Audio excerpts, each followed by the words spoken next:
चलो, तो आज जो हम टॉपिक करेंगे वो करेंगे सोलर रेडिएशन। जियोग्राफी में बहुत इंपॉर्टेंट टॉपिक रहता है। तो सोलर रेडिएशन की यहाँ पे बात करें, सोलर रेडिएशन मीन्स कि यहाँ पे जो अर्थ क्या कर रही है, रिसीव कर रही है एनर्जी।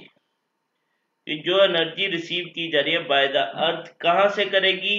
सन से एनर्जी रिसीव करेगी। अब सन से एनर्जी किस फॉर्म में रिसीव करेगी? रेडिएशंस की फॉर्म में रिसीव करेगी। अब जो यहाँ पे रेडिएशन जो होगी वो कौन सी फॉर्म में होगी, मतलब उसकी जो वेवलेंथ होगी वो शॉर्ट वेवलेंथ होगी, राइट। तो शॉर्ट वेवलेंथ रेडिएशन के फॉर्म में जो है ये क्या करती है, सन अर्थ जो है रिसीव करती है energy from the sun, right. तो देखो यहाँ पे कौन सा लॉ जो है वो एसोसिएट करता है, कौन सा लॉ जो है वो रिलेट करता है। तो यहाँ पे हम डील करते हैं कौन से लॉ के साथ? प्लैंक्स लॉ के साथ। अब आपके पास प्लैंक्स लॉ क्या बोलता है? प्लैंक्स लॉ बोलता है कि hotter a body, it states that hotter a body, the more energy it will radiate।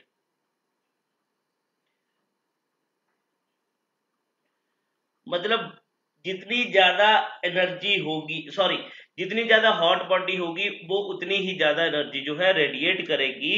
But ये जो रेडिएशन जो होगी, ये रेडिएशन कौन सी फॉर्म में होगी? इन शॉर्ट वेवलेंथ के फॉर्म में। ये बात क्लियर हुई? Yes sir. ठीक है, that mean short wavelength radiation यहाँ पे आपको देखने को मिलेंगी। अब यहाँ पे एक टर्म और आएगी। अब हम नेक्स्ट टर्म जो बात करते हैं, इंसोलेशन।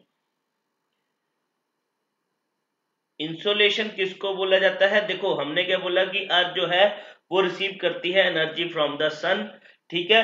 तो जो अब सन से एनर्जी जो रिसीव करती है कौन सी फॉर्म में करती है? रेडिएशन की फॉर्म में। तो इंसोलेशन क्या होता है हमारे पास? जो इनकमिंग सोलर रेडिएशन जो होती हैं उनको हम क्या बोलते हैं? Insolation. That means the energy received by the earth is called insolation.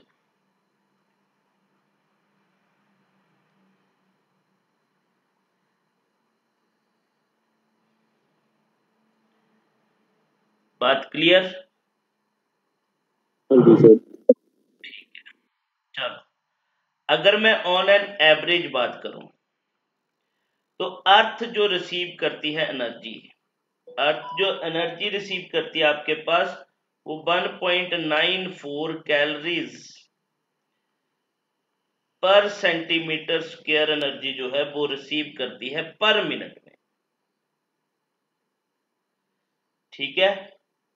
At the top of its atmosphere, अपने एटमॉस्फेयर के टॉप पे जो है कितनी ऑन एन एवरेज बात करें तो 1.94 कैलोरीज पर सेंटीमीटर स्क्वायर पर मिनट में जो है ये एनर्जी जो है रिसीव करती है, राइट। अब देखो हम बात करते हैं, अब हमने दो बातें यहाँ पे करी थी जब हमने यहाँ पे वो किया था, आपके पास सीजन्स किए थे। तो उसमें ना हमने एक बात, मैंने आपको एक और दो टर्म्स बताई थी। एक बताई थी आपको एपीहीलियन, एक बात करी थी हमने पेरिहीलियन की। कि अगर हम मान के चलें ये है हमारे पास अर्थ, एक अर्थ ये है। अब हम मान के चलते हैं कि ये है हमारे पास सन। अब सन से अगर हम इसका डिस्टेंस देखें और यहां से अर्थ का डिस्टेंस देखें तो एपीहीलियन कौन सा है? जो अबे है, फारदेस्ट पोजीशन है। एपीहीलियन मींस अबे। ए से याद रखना, मैंने पहले बोला था अबे, दैट मींस अबे क्या होता है? दूर। तो दैट मींस फारदेस्ट पोजीशन होती है अर्थ की फ्रॉम द सन। और पी से याद रखना पास, पास से मतलब नजदीक। तो ये क्या होगी? नियरेस्ट पोजीशन होगी अर्थ की विद रिस्पेक्ट टू सन। ठीक है। तो अब फारदेस्ट पोजीशन की बात करें तो हमारे पास फारदेस्ट पोजीशन कब होती है, जो रिसेंटली अभी आने वाली है, कब होगी, 3 जुलाई को। इस टाइम पे डिस्टेंस जो आपके पास बिटवीन द अर्थ एंड सन जो आपको मिलेगा 3 और 4 जुलाई आएगी, नहीं 3 जुलाई नहीं आएगी, 4 जुलाई आएगी, 3 और 4 जुलाई को आती है। तो यहाँ पे जो होता है आपके पास फारदेस्ट पोजीशन जो मिलेगी वो आपके पास कितनी होती है, वो होती है डिस्टेंस जो होता है वो होता है 152 मिलियन स्क्वायर किलोमीटर ना, 152.9 मिलियन होता है, ठीक है, 152.9 मिलियन किलोमीटर। वहीं पे नियरेस्ट पोजीशन कब होती है, 3 जैन को, जो आपके पास कितना होता है 147.9 मिलियन किलोमीटर का डिस्टेंस होता है। तो अब यहां पे बात करें कि जो एनुअल इंसोलेशन जो है, जो एनुअल इंसोलेशन रिसीव करती है अर्थ, ठीक है, तो वो 3 जैन को, दैट मीन्स कि जब हमारे पास क्या होता है, नियरेस्ट होती है earth from the with respect to sun, तो यहां पे आपके पास इस टाइम पे इंसोलेशन जो होगी, ठीक है, वो ज्यादा होगी, मोर होगी एज कंपेयर टू जो अमाउंट हम इंसोलेशन का रिसीव करेंगे, कब, जब हमारे पास एपीहीलियन होता है, राइट, दैट मीन्स ऑन 4 जुलाई। ये बात क्लियर हुई। अगर पूछ ले जाए कि एनुअल इंसोलेशन कब ज्यादा होती है, रिसीव होती है ऑन पेरीहीलियन पे या एपीहीलियन पे, तो पेरीहीलियन पे ज्यादा होती है एज कंपेयर टू एपीहीलियन। अब ये जो इंसुलेशन, जो अमाउंट ऑफ इंसुलेशन जो रिसीव होता है on the day of perihelion और ऑन द डे ऑफ एपीहीलियन, क्या इसका इम्पैक्ट हमारे पास वेदर पे पड़ेगा, वेदर कंडीशन पे पड़ता है, जो डेली वेदर कंडीशन होती है उस पर कोई इम्पैक्ट देखने को मिलता है हमें, तो इसका एज सच कोई इफेक्ट हमें देखने को नहीं मिलता है अर्थ पे, ऑन द वेदर कंडीशन पे, राइट। ये बात समझ में आई मैं क्या बता रहा था? चलो अब बात करते हैं कि ये जो इंसुलेशन रिसीव हो रही है ना, अभी हमने बात करा कि एपीहीलियन के टाइम पे क्या होगा, कम होगी एज कंपेयर टू पेरीहीलियन के टाइम पे, और तो अल्टीमेटली हम देखते हैं कि किसी जगह पे इंसुलेशन ज्यादा होती है, कि जैसे लैटिट्यूड्स पे कम होगी, हायर लैटिट्यूड्स पे, लोअर लैटिट्यूड्स पे ज्यादा होगी, राइट। वो डिफरेंट करता है अकॉर्डिंग टू एरियाज, है ना, तो एरियाज के अकॉर्डिंग भी वेरी करता है। तो हम इसी की बात करेंगे, ये जो इंसुलेशन में वेरिएबिलिटी है, वेरिएशंस है of the surface of the earth, वो किसकी वजह से है, अब ये बात करते हैं। वेरिएबिलिटी ऑफ इंसुलेशन कहां पे, at the surface of the earth, right, तो इसकी बात करेंगे।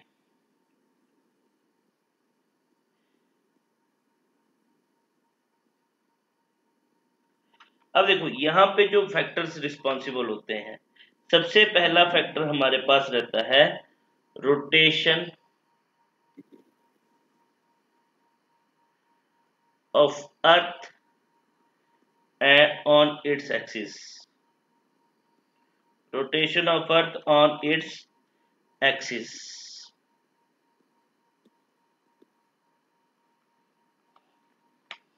ठीक है। सेकंड आपके पास जो है वो है angle of inclination of sun rays, inclination of sun rays, second factor ये है हमारे पास। Third is your length of the day, right, and fourth transparency, transparency किसकी, the transparency of the atmosphere, ये भी बहुत मैटर करती है कि एटमॉस्फेयर वेदर कंडीशन कैसा है, क्लियर स्काई है या क्लाउडी स्काई है, व्हाटसोएवर, ठीक है। थर्ड यहाँ पे बात करते हैं the configuration of land, last जो है द कन्फिग्रेशन ऑफ लैंड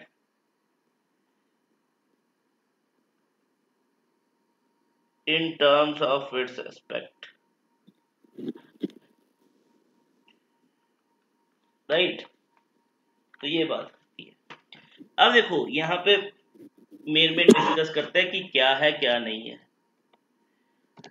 अब देखो यहाँ पे क्या बोल रहा है कि पहला जो हमने बोला फैक्टर कि यहाँ पे रोटेशन ऑफ अर्थ जो है वो मैटर करती है। रोटेशन ऑफ अर्थ की बात करें तो देखो सबसे पहले हमने बात करी थी कि अर्थ जो है अपनी एक्सिस पे क्या है,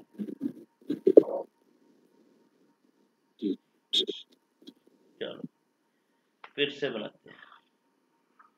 ये रही हमारे पास अर्थ, ये हमारे पास अर्थ है, ये मान के ये है हमारे पास इसकी एक्सिस, ठीक है, orbital, sorry not axis, it's orbital plane, right. अब इसकी एक्सिस कौन सी है, ये रही नॉर्थ पोल साउथ पोल। तो हमें पता है कि अगर हम इसको मेजर करेंगे तो ये जो है, जैसे ये तो थोड़ा सा ज्यादा इंक्लाइंड हो गया, वैसे कितना है अपनी एक्सिस पे टिल्ट, 23.5 डिग्री, 23.5 डिग्री टिल्ट है। बट ये जो एंगल जो यहाँ पे मेक करती है, मतलब ये जो अर्थ अपनी एक्सिस पे जो टिल्ट है, जिसकी वजह से ये अपने ऑर्बिटल प्लेन पे जो एंगल जो फॉर्म करती है वो कितना करती है, 66.5 डिग्री है। ये बात समझ में आई मैं क्या बात कर रहा हूं। ये आ गई इसकी क्या एक्सिस, ये आ गया इसका ऑर्बिटल प्लेन, ठीक है। तो अर्थ की एक्सिस जो है, अर्थ की एक्सिस कितना एंगल मेक कर रही है विद इट्स ऑर्बिटल प्लेन, वो कर रही है 66.5 डिग्री, जिसकी वजह से क्या होता है, अब इसका जो है ग्रेटर इंपैक्ट पड़ता है किस पे, on the amount of insulation receive जो करती है, क्योंकि जहां पे डायरेक्ट रेज पड़ेंगी वहां पे इंसुलेशन उन लैटिट्यूड्स पे ज्यादा होगा एज कंपेयर टू जहां पे लेटीट्यूड, जो यहाँ पे हम बात करें अगर स्लांट रेज पड़ रही है तो वहां पे जो होगा इंसोलेशन का अमाउंट जो होगा वो कम होगा एज कंपेयर टू जहां पे डायरेक्ट रेज पड़ रही है। ये बात क्लियर हो रही है मैं क्या बोल रहा हूँ। हाँ तो चलो अब देखो ये तो हो गया हमारे पास फर्स्ट पॉइंट। अब यहाँ पे अगर बात करें angle of inclination of sun rays, क्योंकि हमने अभी बात करी कि angle of inclination of sun rays जो है ये डिपेंड करेगा किस पे, डिपेंड्स ऑन द लैटिट्यूड पे, कि वो प्लेस जो है लैटिट्यूड ऑफ प्लेस, कि वो प्लेस जो है कितने लैटिट्यूड पे लोकेटेड है। अभी हमने बात करी थी जैसे कि हम बात करें अभी रिसेंटली 21 जून को हमारे पास एक नया सीजन स्टार्ट हो जाता है नदर्न हेमिस्फीयर में, समर सीजन जो है वो बिगिन हो जाता है, राइट। तो समर सीजन की हम क्या कर देते हैं, बिगिनिंग कर देते हैं, और उस दिन जो होता है 21 जून जो होता है लॉन्गेस्ट डे होता है इन नदर्न हेमिस्फीयर में। तो वो भी किसकी वजह से, एंगल ऑफ इंक्लिनेशन, क्योंकि इस टाइम पे सन की रेज जो होते हैं, सन जो होता है डायरेक्टली ओवरहेड होता है किसके, अगर 21 जून की हम बात करें 21 जून को, अब सन किसके ओवरहेड था, बिल्कुल हमने पहले भी बात करी हुई है, 21 जून को ट्रॉपिक ऑफ कैंसर के ओवरहेड था। अब यहाँ पे जो है सन की जो है साउथवर्ड मूवमेंट स्टार्ट हो जाएगी, अब सन जो है साउथवर्ड मूव करना स्टार्ट कर देगा, राइट। तो यहाँ पे देखो angle of inclination, that means जितने हाइयर लैटिट्यूड पे, अब यहाँ पे सीधी सी बात याद रखना कि अगर हाइयर लैटिट्यूड होगा तो आपके पास एंगल जो होगा इंक्लिनेशन ऑफ सन रेस का वो क्या होगा, ज्यादा और कम, तो वहां पे एंगल जो होगा वो लेस एंगल होगा, राइट। तो ये बात याद रखना, तो उस पे भी मैटर करती है, ठीक है। लेंथ ऑफ डे आ गया, transparency of the atmosphere and configuration of land in terms of its aspect, कि कौन सी लैंड है आपके पास, ओशियंस है, सीज है, या फिर आपके पास बीच के किनारे का एरिया है, या फिर आपके पास फॉरेस्ट एरिया, वो सब कुछ मैटर करता है, राइट।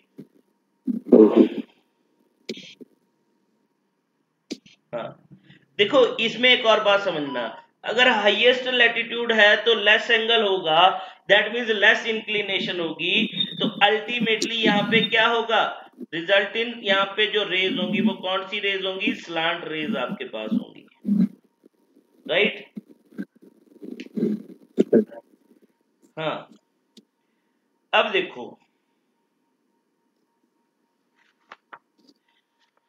अब ना हम बोलते हैं कि गर्मियों में हमें गर्मी ज्यादा लगती है, सर्दियों में हमें सर्दी ज्यादा लगती है ना, तो वैसा क्यों होता है। अब देखा जाए तो अर्थ को तो लोकेशन तो वही है ना सन की, एक तो हम मान के चलते हैं कि ये जो सन जो है, मतलब कि ये तो हमें पता है कि नदर्न और ट्रॉपिक ऑफ कैंसर और ट्रॉपिक ऑफ कैप्रिकॉर्न के बीच में मूव करता है, एक फैक्टर तो वो है, एक फैक्टर है इसका इंक्लिनेशन का।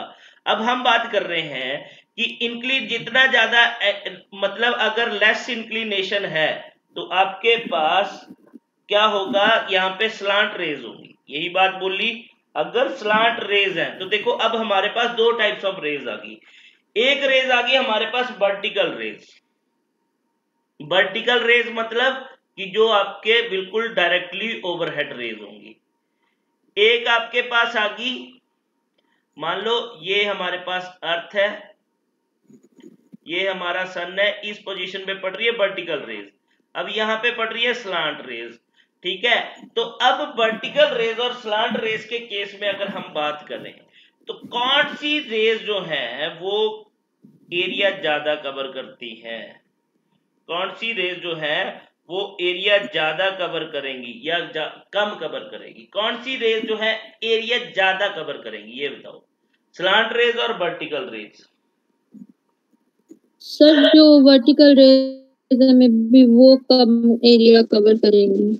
हाँ, जो वर्टिकल रेज होंगी वो आपके पास कम एरिया कवर करेंगी, चाहे उसका लाइव एग्जांपल देख लेना, टॉर्च जला के देख लेना, वर्टिकली जब डालोगे तो वो एरिया जो है कम कवर करती है, ठीक है। और जैसे जैसे उसको अगर आप स्लांट करते जाओगे तो देखना वो जो है क्या होता जाएगा, उसका एरिया जो है वो एरिया जो कवर करेगी वो इंक्रीज होता जाएगा।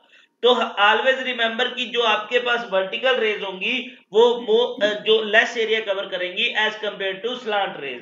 अब स्लांट रेज जो है वो ज्यादा एरिया कवर करती है, तो एरिया जब कवर करेंगी, स्लांट रेज अगर ज्यादा एरिया कवर कर रही है तो अल्टीमेटली जो एनर्जी यहाँ पे जो रिसीव करेगी वो क्या हो जाएगी, ज्यादा एरिया में क्या होगी, डिस्ट्रीब्यूट होगी। और जहां पे बात करें वर्टिकल रेज में, एक तो एरिया कम कवर कर रही है, ठीक है, और यहाँ पे क्या होगा, एनर्जी भी जो डिस्ट्रीब्यूशन होगी, एनर्जी डिस्ट्रीब्यूशन होगी वो लेस डिस्ट्रीब्यूशन होगी, ठीक है। तो अब देखो इस केस में जो आपके पास हम बात करें तो जो नेट एनर्जी रिसीव्ड हुई है, जो आपके पास नेट एनर्जी रिसीव्ड हुई वो क्या होगी, रिसीव्ड पर यूनिट एरिया की बात करें तो लेस होगी या ज्यादा होगी, लेस होगी। बट इस केस में जो एनर्जी जो रिसीव होगी, ये बात समझो, जो एनर्जी रिसीव होगी पर यूनिट एरिया के वो क्या होगी, ज्यादा होगी। ये बात समझ में आई तुम दोनों को कि नहीं आई? हाँ जी सर। क्योंकि यस सर, इस केस में एक में एरिया ज्यादा कवर हो रहा है, एक में कम कवर हो रहा है। ज्यादा में इसमें पूरे में डिस्ट्रीब्यूट होगी, यहाँ पे थोड़े में डिस्ट्रीब्यूट होगी, मतलब जो एरिया कवर करेगी। तो अल्टीमेटली पर यूनिट एरिया जो होगा, जहां पे एनर्जी कम डिस्ट्रीब्यूट हो रही है वहां पे जो एनर्जी जो रिसीव्ड होगी पर यूनिट एरिया, जो नेट एनर्जी जो रिसीव्ड होगी वो ज्यादा होगी as compare to other area के केस में, राइट? Yes sir. हाँ, तो अब देखो यहीं पे आप बात करते हैं कि जो ये एनर्जी जो रिसीव की जाती है, जो एनर्जी और वी कैन से जो इंसोलेशन रिसीव होती है सरफेस पे, वो आपके पास क्या करती है, वेरी करती है। अभी हमने बोला अकॉर्डिंग टू लॉन्गिट्यूड और जो एरिया के कॉन्फ़िगरेशन के बेसिस पे, तो वेरी जब करेगी, तो अगर मैं बात करूं इन द ट्रॉपिक्स, जो आपके पास एनर्जी रिसीव्ड हुई है वो हुई है अबाउट 320 वाट पर मीटर स्क्वायर ट्रॉपिक्स पे। और वहीं पे अगर मैं बात करूं पोलर रीजन पे, ये जो पोल्स में आपको जो एनर्जी रिसीव मिलेगी, एवरेज एनर्जी की अबाउट अगर बात करें तो पोल्स में कितनी एनर्जी रिसीव होती है, 70 वॉट पर मीटर स्क्वायर। तो देख लो कितना डिफरेंस है आपके पास। पोल्स रीजन में जो एनर्जी रिसीव हो रही है और ट्रॉपिक्स में जो एनर्जी रिसीव हो रही है उनमें डिफरेंस है। अब ये भी देखें क्यों आएगा। क्लियर बात? हाँ जी सर। Yes sir. अब ये तो हमने कर दिया पोल्स और ट्रॉपिक्स का कंपैरिजन। तो अल्टीमेटली हमें पता है कि ट्रॉपिक्स में ज्यादा इंसोलेशन जो है रिसीव हो रही है, एनर्जी रिसीव हो रही है। अब अगर हम बात करें इक्वेटर की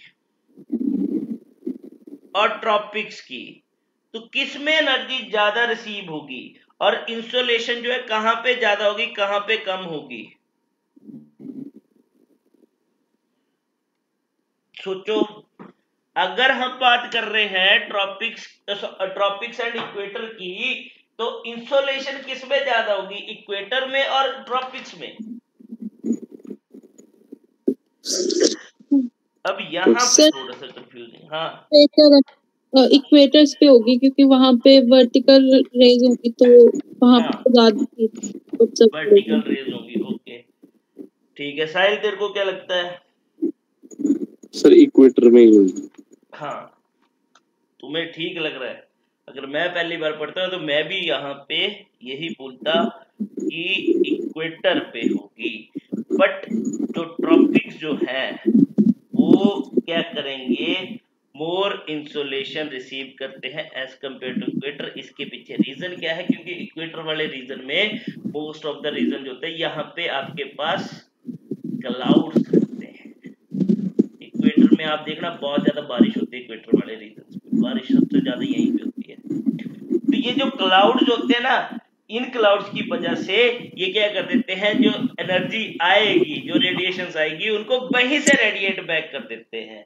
ये अलग बात है, इक्वेटर में गर्मी ज्यादा होती है, बट हाँ इंसोलेशन जो होगी एज कंपेयर टू ट्रॉपिक्स वो कम होती है because of the presence of clouds. ठीक है, तो ये याद रखना। तो equator receives less insolation than tropics because of presence of clouds. ठीक है? Yes sir. चलो अब बात करते हैं। अब मान लो कि हमारे पास एक 70 डिग्री लैटिट्यूड है, 70 डिग्री प्लस लैटिट्यूड है, नॉर्थ लैटिट्यूड लेके चलते। 70 डिग्री भी क्यों लेना, 70 डिग्री तो पोल्स में चल जाएंगे ना। हम लेके चलते हैं यहाँ पे 30 डिग्री लैटिट्यूड। 30 डिग्री लैटिट्यूड लेके चलते हैं जहां पे हमारे पास दो रीजन है, ओशियन भी है और हमारे पास कॉन्टिनेंट भी है। तो यहाँ पे क्या बोला, मतलब दोनों ओशियन और कॉन्टिनेंट दोनों सेम लैटिट्यूड पे है, 30 डिग्री लैटिट्यूड मान के चल रहे हैं, हाइपोथेटिकल एग्जांपल लेके चल रहे हैं। तो यहाँ पे बोला कि इस केस में इंसोलेशन कहां पे ज्यादा होगी, ओशियंस पे और कॉन्टिनेंट्स पे?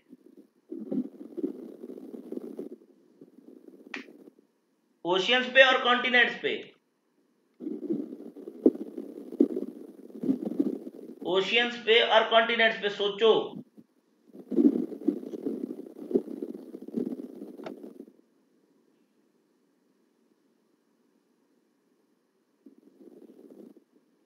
सेम लैटिट्यूड पे आपके पास ओशियन भी है, कॉन्टिनेंट भी है, बट इंसोलेशन में डिफरेंस होगा।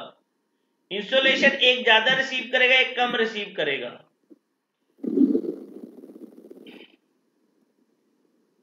सोचो किस में होगा? रीमा बोल, साहिल सोच, बोल कुछ, क्या लगता है? सर ओशियंस में होगा।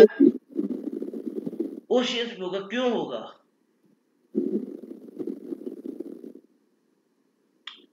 देखो आजकल ना बारिश हो रही है, अब जो बारिश होगी ना इन दिनों में, इसके बाद देखना पहले की गर्मी में और अब की गर्मी में बहुत डिफरेंस आ जाएगा। अब जो होगा ना, थोड़ी सी ह्यूमिडिटी होगी, मॉइस्चर होगा गर्मी में, क्यों, वाटर वेपर हो जाएंगे एयर में। ठीक है, अब वाटर वेपर हो जाएंगे तो ओशियन से देखो इवेपोरेशन होती है, प्रेसिपिटेशन वगैरह जो तुम्हें मैं नोट्स दे दूंगा वो खुद पढ़ लेना।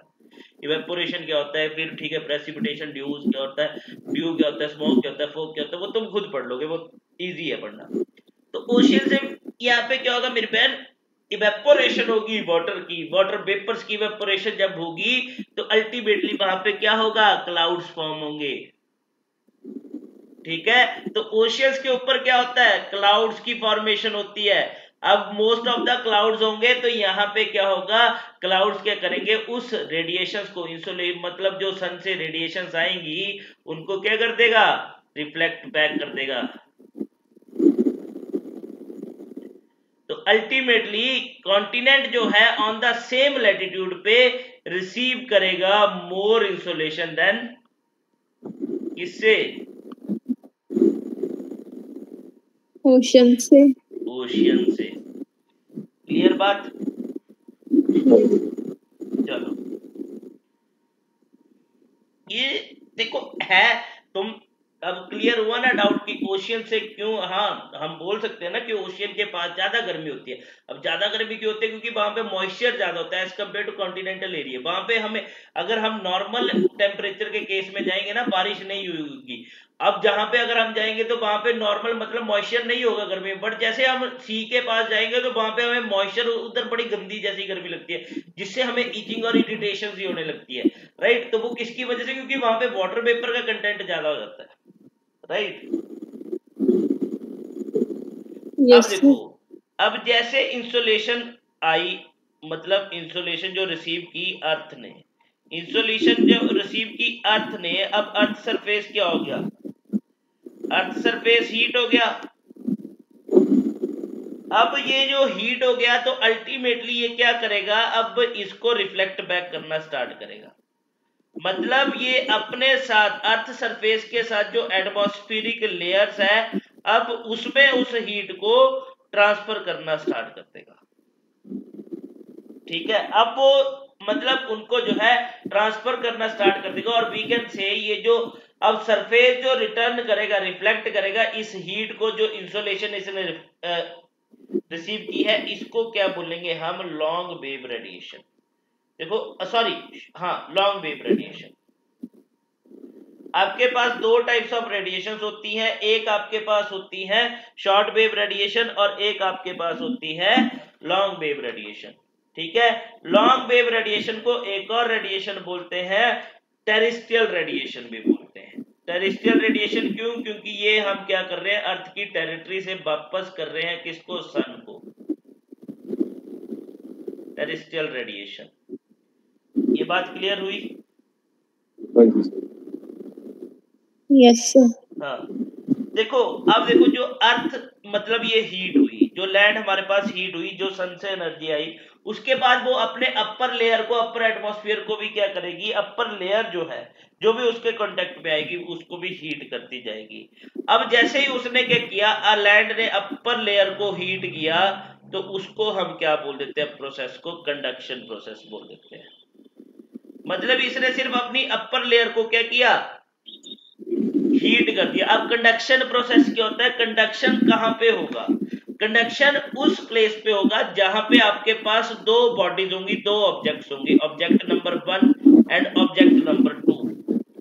अब इन दोनों बॉडीज का क्या है, आपके पास having different temperature, temperature difference होगा। एक आपके पास टेम्परेचर किसी का कम होगा एज कंपेयर टू अदर से, एक कोल्डर होगी तो एक हॉटर होगी, एक दूसरे को कंपेयर करेंगे तो लेट्स से हम इसका मान के चलते हैं, इसका 55 डिग्री सेल्सियस टेम्परेचर है, वहीं पे इसका 20 डिग्री सेल्सियस टेम्परेचर मान के चलते हैं। तो कंडक्शन प्रोसेस जो होगी, अब ये दोनों बॉडी जब कांटेक्ट में आएगी तो ये जो आपके पास जिसका हाइयर टेम्परेचर और वीकेंड से जो हॉटर बॉडी है, ये क्या करेगी, आपके पास ट्रांसफर करना स्टार्ट कर देगी, ट्रांसफरिंग ऑफ हीट ट्रांसफर करना स्टार्ट कर देगी। अब ये ट्रांसफरिंग प्रोसेस कब तक चलेगी, जिसको हम क्या बोलेंगे, ट्रांसफर ऑफ हीट होगा यहाँ पे, जिसको हम बोलते हैं conduction process.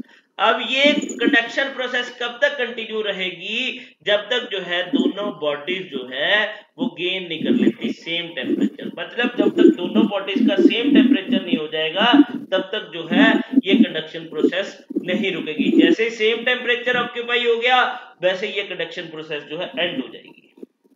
Clear? Yes sir. तो ये जो कंडक्शन प्रोसेस जो है दैट मीन्स ये जो कंडक्शन जो है इज इंपॉर्टेंट है किसमें, in heating the lower layers of the atmosphere, heating the lower layers of atmosphere.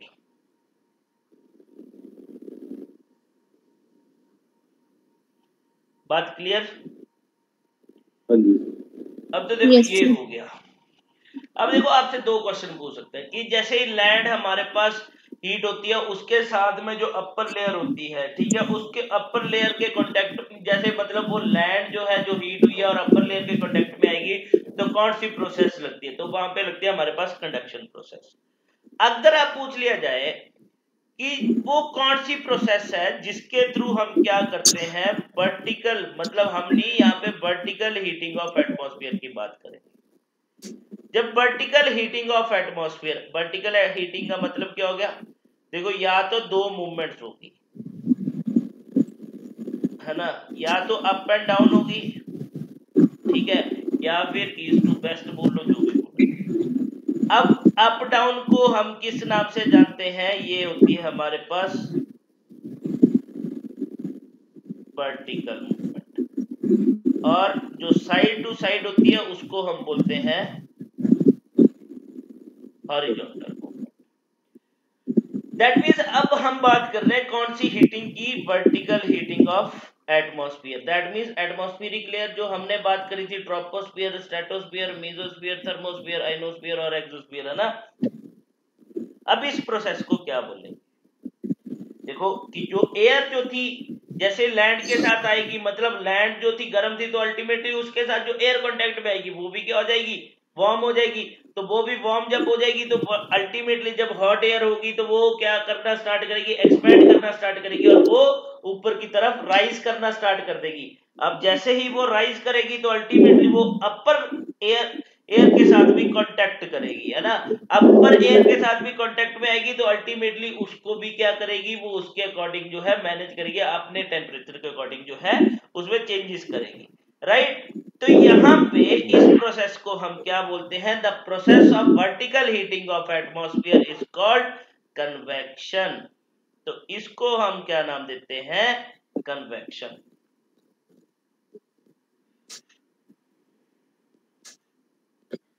But याद रखना ये जो कन्वेक्टिव ट्रांसफर ऑफ एनर्जी जो है, दैट मींस ये कन्वेक्शन प्रोसेस जो है ये सिर्फ कहां और कहां एग्जिस्ट करेगी, ये एग्जिस्ट करेगी ओनली इन ट्रोपोस्फियर। क्योंकि हमने पहले ही बात की थी कि जो भी वेदर फिनोमेना जो होता है, ठीक है, वो सारे कहां पे होता है, सिर्फ ट्रोपोस्फियर के अंदर होता है। मतलब अगर बात करें ट्रोपोस्फियर के बाहर, मतलब स्ट्रेटोस्फियर, मेसोस्फियर या किसी और अदर लेयर में अगर हम बात करें कि कन्वेक्शन प्रोसेस अगर होती है तो नहीं होती है, ठीक है। कन्वेक्टिव हीट ट्रांसफर नहीं होगी, ट्रांसफर ऑफ एनर्जी नहीं होगी इन अदर लेयर्स में, ओनली इन ट्रोपोस्फियर में ही होगी। ये बात क्लियर हुई? Yes, sir. अब सोचो, जो अगर हम बात करें कि अगर ये हॉरिजॉन्टल मूवमेंट में हमें क्या करना है, ट्रांसफर ऑफ हीट करनी है, तो उसको हम क्या बोलेंगे, उस प्रोसेस को बोला जाता है एडवेक्शन। सुने है ना ये नाम, convection, advection, conduction, Yes, sir. ठीक है।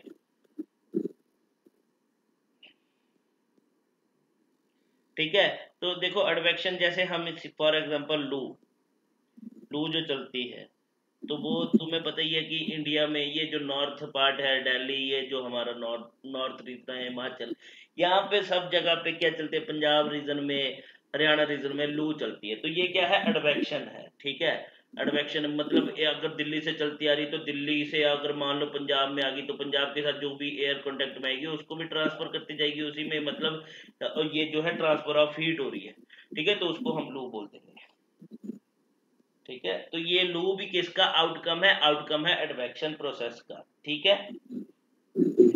ये बात क्लियर हुई? तो देखो अभी तक ना हमने जो भी बात की, हमने हीट की बात करी, हमने टेम्परेचर की बात करी, है ना। अब देखो यहाँ पे सीधी सी बात है, हीट और टेम्परेचर में डिफरेंस क्या होता है। अब हीट और टेम्परेचर में क्या डिफरेंस है, देखो हीट जो है वो क्या रिप्रेजेंट करता है? वो आपके पास रिप्रेजेंट करेगा मॉलिक्यूलर मूवमेंट। ये आपके पास रिप्रेजेंट करता है मॉलिक्यूलर मूवमेंट ऑफ पार्टिकल्स। अब ये पार्टिकल्स जो क्या किसको रिप्रेजेंट करते हैं, जो क्या कंप्राइज करते हैं? सब्सटेंस। कोई सब्सटेंस होगा, उसके पार्टिकल्स की मूवमेंट को क्या रिप्रेजेंट करता है? हीट। टेम्परेचर, टेम्परेचर हमारे पास क्या होता है? इज द मेजरमेंट होता है कि ये जो पर्टिकुलर जो पार्टिकल है, ये सब्सटेंस है, कितना इसका टेम्परेचर है। ठीक है, ये कितना हॉट है, कितना कोल्ड है। ठीक है, तो टेम्परेचर आपके पास क्या होता है? मेजरमेंट होता है। मेजरमेंट जिसको किस में मेजर किया जाता है? इन डिग्री में मेजर किया जाता है। डिग्री में दैट मीन्स कि ये कितना, how much it is hot और कोल्ड, कितना गर्म है या कितना ठंडा है। वो प्लेस हो, चाहे कोई बॉडी हो, व्हाटसोएवर, कोई सब्सटेंस हो, कुछ भी। ठीक है, तो टेम्परेचर आपके पास मेजरमेंट होता है। हीट जो है वो रिप्रेजेंट करता है molecular movement of the particle. ठीक है, जो क्या करता है, पार्टिकल जो होते हैं किसी सब्सटेंस के, तो उसको रिप्रेजेंट करता है। ये बात क्लियर?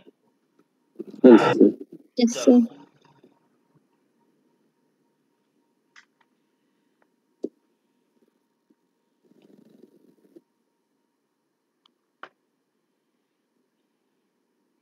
चलो अब बात करते हैं हीट बजट की।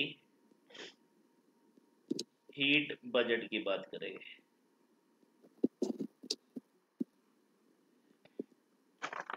ठीक है, इसको हीट बजट को हम दो पार्ट्स में डील करेंगे। एक हम करेंगे शॉर्ट वेव रेडिएशन में,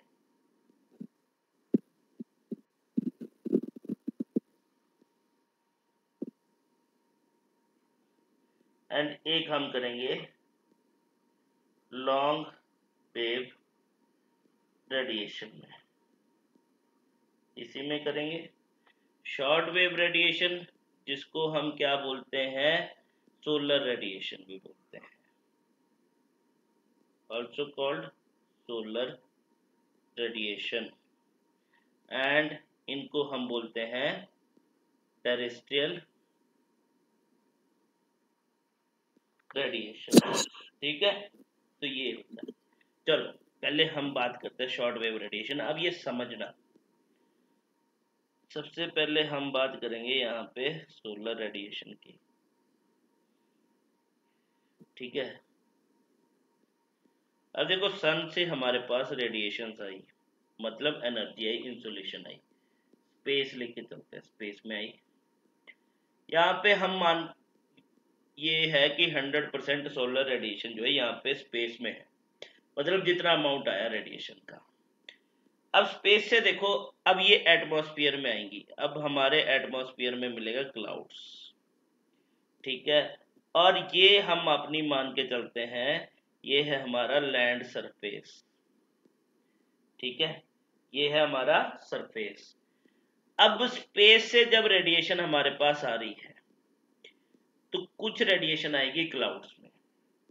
हमारे पास क्या है? एटमॉस्फेयर भी एग्जिस्ट करता है।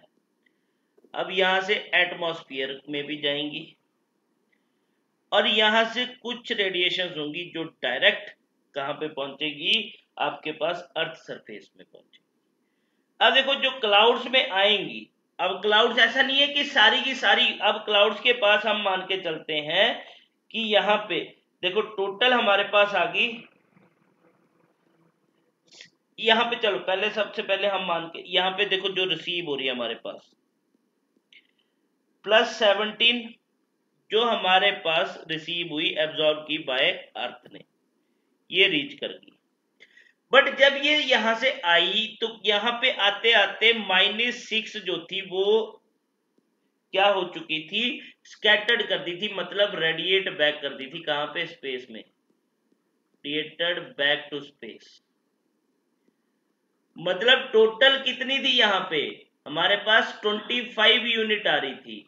25 से 17 आपके पास अर्थ में रीच कर गई, और -6 जो थी वो रेडिएट बैक होगी। ये बात क्लियर? ठीक है, अब यहां से जो एटमॉस्फेयर के पास आई, वो एटमॉस्फेयर एब्जॉर्ब कर लेगा आपके पास 40। ये एटमॉस्फेयर ने एब्जॉर्ब कर ली। एटमॉस्फेयर ने एब्जॉर्ब कर ली, दैट मींस कि ये अर्थ सरफेस तक तो रीच ही नहीं करी, एटमॉस्फेयर के पास ही एब्जॉर्ब होगी, राइट। अब यहाँ पे अब बात करते हैं क्लाउड्स की। अब क्लाउड से जो हमारे पास अर्थ में एब्जॉर्ब होगी वो होगी 34। क्लाउड से कितनी 34 जो है वो कौन करेगा एब्जॉर्ब फ्रॉम द क्लाउड, वो करेगा अर्थ। तो वहीं पे क्लाउड जो है जब क्लाउड के पास आएगी तो क्लाउड भी रेडिएट बैक करेगा, रिफ्लेक्ट बैक करेगा टू स्पेस में, माइनस में लिख रहा हूं 27। तो क्लाउड ने अल्टीमेटली अगर मैं बात करूं कितनी एब्जॉर्ब करी थी, यहां पे टोटल क्लाउड के पास कितनी आई थी 61 यूनिट।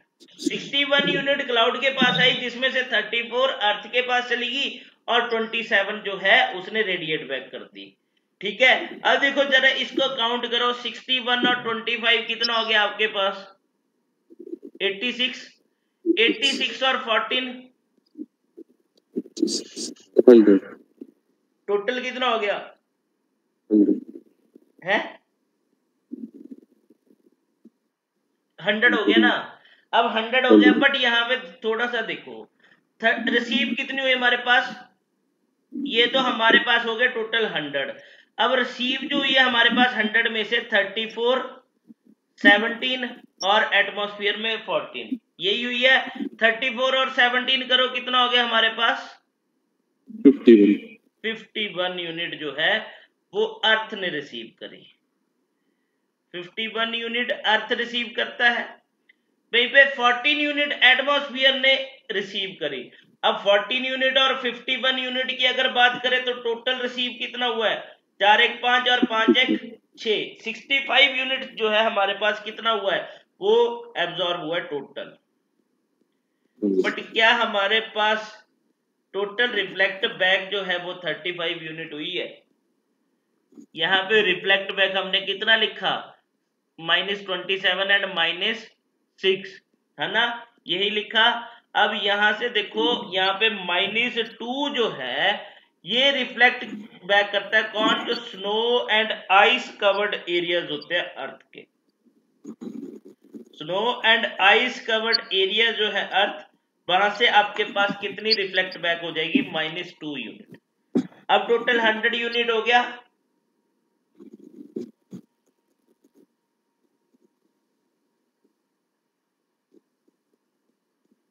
हुआ कि नहीं हुआ, ठीक है। तो देखो ये जो टोटल मतलब ये जो रिफ्लेक्टेड बैक हुआ ना, ये जो -35 है, ये -35 क्या रिप्रेजेंट करता है, ये रिप्रेजेंट करता है albedo of the earth. Albedo of the earth, अगर अर्थ की एल्बिडो पूछ ली जाए कितनी है तो वो है आपके पास 35। दैट मींस एल्बिडो क्या होता है, जो आपके पास रिफ्लेक्टिंग पावर होती है किसी भी प्रोडक्ट की और वो किसी भी ऑब्जेक्ट की, ठीक है। तो अर्थ की जो रिफ्लेक्टिंग पावर है, रिफ्लेक्टिंग अमाउंट ऑफ रेडिएशन जो है अर्थ का, वो कितना है 35 यूनिट। दैट मींस 35% भी बोल सकते हो, 35 यूनिट भी आप बोल सकते हो। तो ये क्वेश्चन भी आपसे पूछा जा सकता है। ये बात क्लियर हुई। अब यस सर। अब करते हैं लॉन्ग वेव रेडिएशन। अभी हमने देखा कि अर्थ ने टोटल कितनी ऑब्जर्व करी, आपके पास अर्थ ने रिसीव जो करी, अर्थ रिसीव करता है टोटल 51 यूनिट। 51 यूनिट की भी बात करें तो 17 जो है वो डायरेक्ट थी और 34 जो थी वो आपके पास फ्रॉम द क्लाउड्स, वही बात है। और वहीं पे बात करें एटमॉस्फेयर ने जो एब्जॉर्ब करी वो आपके पास कितनी हुई थी 14 यूनिट हुई थी। यही था हमारे पास टोटल जो एब्जॉर्प्शन थी वो थी 65 यूनिट्स। अब ये 65 यूनिट्स भी हम रिफ्लेक्ट बैक कर देंगे। अब ये आ गया हमारे पास, हम यहाँ पे लेके चलते हैं, ये है हमारे पास लैंड एरिया अर्थ, ठीक है। अर्थ सरफेस में हमने बात करी थी कि हमारे पास है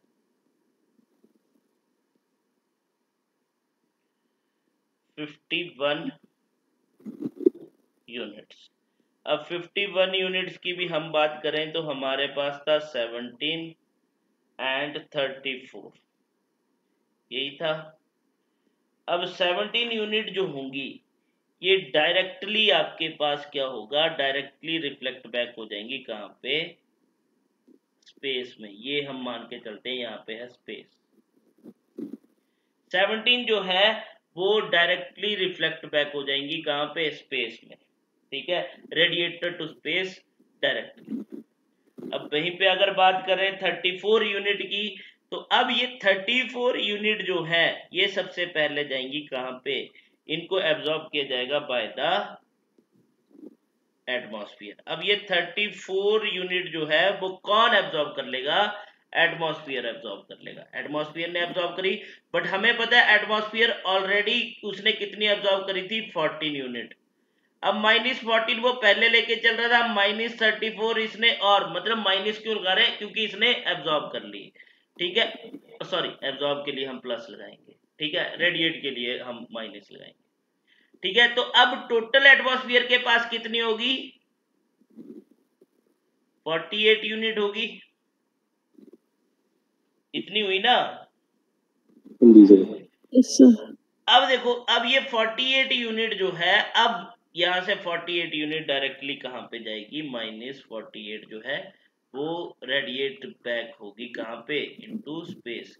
अब देखो ये मैं क्यों बता रहा हूं कितनी रेडिएट बैक इनटू स्पेस होगी, तुम चाहे प्रीवियस ईयर पेपर चेक कर लेना, वहां पर डायरेक्ट क्वेश्चन पूछे गए हैं कि एटमॉस्फेयर कितनी यूनिट एब्जॉर्ब करता है, या फिर कितनी यूनिट रेडिएट बैक करता है, या फिर टेरेस्ट्रियल रेडिएशन से कितनी डायरेक्ट जाती है स्पेस में। -7 यूनिट डायरेक्ट जाएगी, ठीक है, और आपके पास जो है 48 यूनिट जो है रेडिएट बैक होगी कहां से, एटमॉस्फेयर से, इसलिए बता, ठीक है। तो ये वैसे ही याद रखना जैसे नंबर बताया गया, क्लियर, यस सर। तो अब देख लो हमारे पास अगर मैं बात करूं टोटल एनर्जी रेडिएट जो हुई, तो हमने कितनी रिसीव की थी, 100 यूनिट अगर रिसीव की थी तो हमने 100 यूनिट ही बैक कर दी। टोटल एनर्जी रेडिएटेड बैक की बात करें तो वो हमने कितनी कर दी, 17 + 48, तो 65 यूनिट तो हमने रेडिएट बैक कर दी, और 65 यूनिट ही हमने क्या किया था, यहाँ पे एब्जॉर्ब की थी, चाहे वो एटमॉस्फेयर था चाहे वो हमारे पास लैंड था, ठीक है। तो हम यहाँ पे सीधी सी बात बोल सकते हैं, thus we can say that कि टोटल एब्जॉर्ब्ड रेडिएशन जो है, दैट मीन्स हीट रेडिएशन जो है, is equal to total radiated back radiation,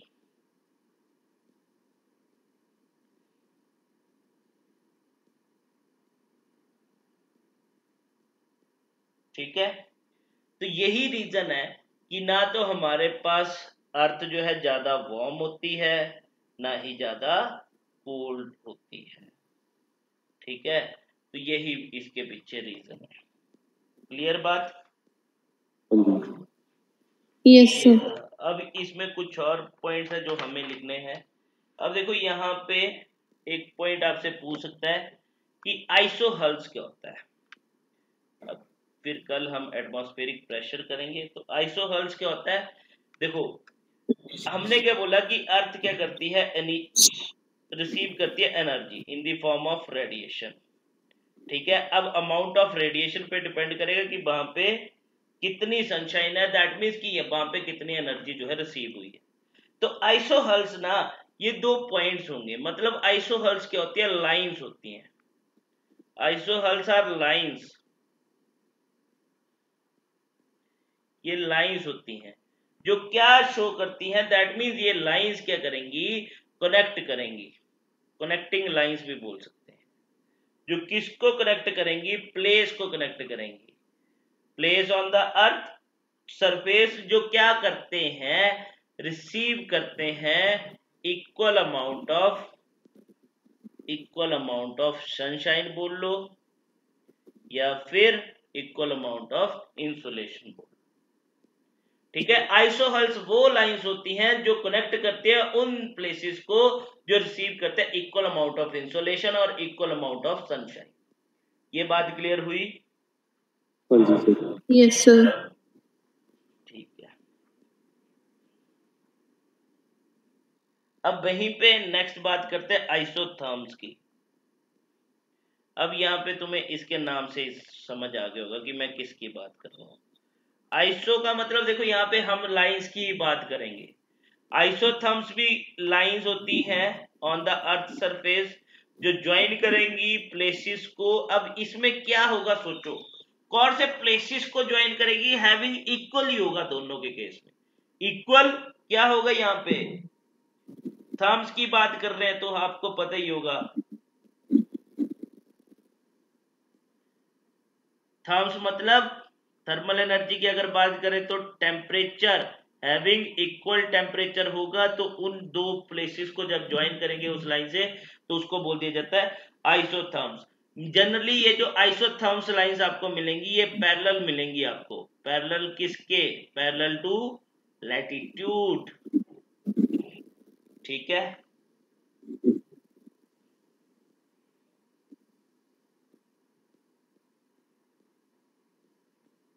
ये बात क्लियर हुई?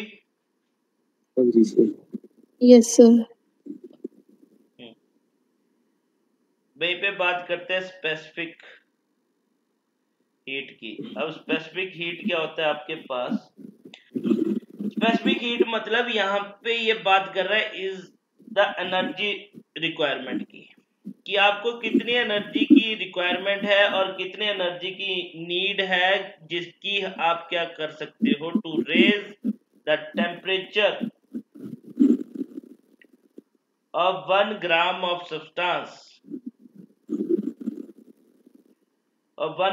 substance by 1 Celsius। ठीक है। ये बात क्लियर हुई? हाँ जी सर। सर। तो ये बात थी। अच्छा, इन्वर्जन ऑफ टेम्परेचर हमने कर लिया था, जो हमने नॉर्मल लैप्स रेट किया था। नॉर्मल लैप्स रेट आपके पास क्या बोलता है कि आपके पास जो है टेम्परेचर डिक्रीज करेगा विद इंक्रीज इन हाइट। अगर मैं बात करूं तो 1 डिग्री सेल्सियस जो है वो डिक्रीज करता है इन एवरी 165 मीटर एल्टीट्यूड पे। तो अल्टीमेटली अगर बात करें तो 6.4 डिग्री सेल्सियस का डिक्रीज आपको देखने को मिलता है एट एवरी किलोमीटर पे, 1 किलोमीटर पे। ठीक है। तो यहाँ पे अगर बात करें तो इन्वर्जन ऑफ टेम्परेचर क्या होता है? जब आपके पास ये कंडीशन जो है inversion of temperature, inversion of temperature आपको कब देखने को मिलेगा? जब ये नॉर्मल कंडीशन जो है, नॉर्मल लैप्स रेट कंडीशन जो है वो क्या हो जाएगी? वो रिवर्स हो जाएगी। रिवर्स का मतलब कि आपके पास अब क्या हो रहा है? टेम्परेचर जो है वो इंक्रीज कर रहा है विद इंक्रीज ऑफ हाइट। बात क्लियर? बट ये इन्वर्जन ऑफ टेम्परेचर जो होता है ये शॉर्ट ड्यूरेशन का देखने को मिलेगा, परमानेंट नहीं होता है, कुछ टाइम के लिए होगा। It may be up to for 2 days, up to for 7 days और अप टू फॉर 1 hour और अप टू फॉर 10 hours। ठीक है, डिपेंड करेगा।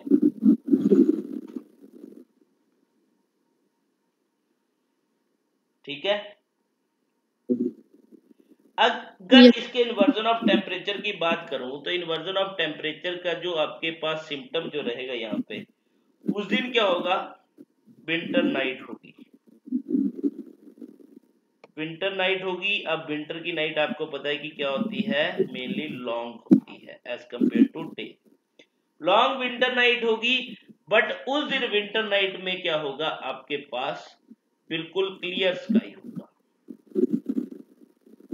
Clear sky. एंड वहां पे क्या चल रहा होगा?